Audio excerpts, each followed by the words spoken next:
रखता हूं, जो देश के स्वतंत्रता संग्राम आंदोलन में कुर्बानी देने का काम किया, ब्रिटिश हुकूमत के सामने नहीं झुका, जिसने देश की सीमाओं की रक्षा में बलिदान देने का काम किया, वो पाकिस्तान की फौज के सामने ब्रिगेडियर उस्मान नहीं झुके। तो ऐसी स्थिति में हम उन्हीं के वंशज हैं, वही खून मेरे शरीर में भी है और हमने भी संकल्प लिया है कि ये जुल्म जाति अत्याचार करने वाले जालिमों के सामने कदापि नहीं घुसना है, झुकना है, मर जाना कबूल है, लेकिन इनके सामने झुकना कबूल नहीं है। गरीबों के मान सम्मान की रक्षा के लिए उनके हित में हमेशा खड़ा होता रहूंगा, हमेशा खड़ा होता रहा हूं और कभी भी मैंने किसी व्यक्ति से उसकी समस्या के संबंध में कभी ये जानने की कोशिश नहीं की कि वो किस जाति किस धर्म का है। अगर आंसू बहाता हुआ इंसान आया तो मैंने हमेशा उसका आंसू पूछा और उसकी मदद करने का काम किया। हम अपील करना चाहते हैं, इस दरौली गांव में महावीर जी के मंदिर के सामने आयोजित इस चौपाल में, इस कार्यक्रम स्थल पर उपस्थित अपने पार्टी के कार्यकर्ताओं से या इस क्षेत्र के सम्मानित जनता से, नागरिकों से, कि अगर कोई हमसे कमी रह गई हो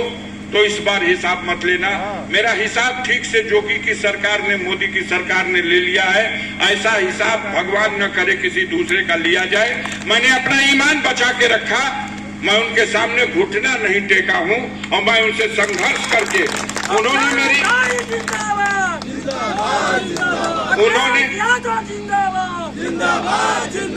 सरकार की ताकत के बल पर झूठे मुकदमे में फंसा करके मेरी सजा तक करा दिया, मुझे जेल डाल दिया, मेरी सदस्यता रद्द करा दी, मुझे चुनाव लड़ने से अयोग्य घोषित करा दिया। लेकिन मैं हिम्मत नहीं हारा, आप लोगों का आशीर्वाद दे करके मैं उनसे लड़ने हाई कोर्ट में गया। कानून में रास्ता था, सुप्रीम कोर्ट गया और सुप्रीम कोर्ट में जब हमने अपनी सजा के आदेश को चुनौती दिया तो माननीय सर्वोच्च न्यायालय ने सुनवाई के पश्चात एक आदेश पारित किया और वो आदेश ये था कि अफजाल अंसारी की अपील के निस्तारण हो जाने तक गाजीपुर के जज द्वारा दी गई सजा के आदेश को निलंबित किया जाता है। उसकी सजा बहाल हो गई और मुझे फिर चुनाव लड़ने के लिए योग्य बना दिया गया। सुप्रीम कोर्ट का ये फैसला ये उन लोगों के लिए अप्रत्याशित था, वो सोच नहीं सकते थे। पूरी सरकार लड़ रही थी, देश के सारे माने जाने वाले वकील लड़ रहे थे। 15 दिन बहस के बाद जब ये निर्णय आ गया तो अब घबराहट बढ़ गई। अब वो चिंतित है कि किसको लाया जाए मुकाबले में लड़ने को। सिन्हा जी तो पैर खींच लिए, पता नहीं क्या उनको कैसे ज्ञान आ गया। पहले तो एक हफ्ता गुजरता नहीं था वो गाजीपुर में, और सबसे ज्यादा मानते हैं जमनिया को। जमनिया में आचार संहिता लागू हो जाती है विधानसभा चुनाव की, तब भी अपनी बत्ती और अपने अशोक के स्तंभ पर कपड़ा लपेटवा करके और देवी जी का दर्शन करने आए हैं, देवता जी को चढ़ाने आए हैं और देवी देवता के चक्कर में वो यहाँ आकर के अपने राजनीतिक क्रियाकलाप से यहाँ चाहते हैं कि भारतीय जनता पार्टी को फायदा पहुंचाए।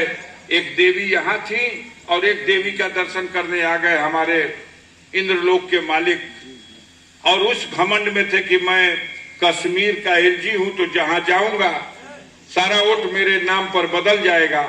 लेकिन मैं बधाई देता हूं, धन्यवाद देता हूं माननीय ओम प्रकाश जी को, समाजवादी पार्टी के हर सिपाही, हर कार्यकर्ता, हर नेता को,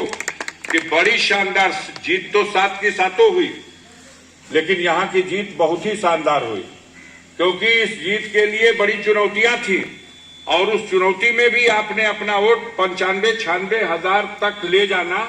ये साधारण बात नहीं थी। ऐसी विपरीत परिस्थितियों में जब सत्ता और सत्ता से जुड़े हुए सारे अधिकारी हाथ धो के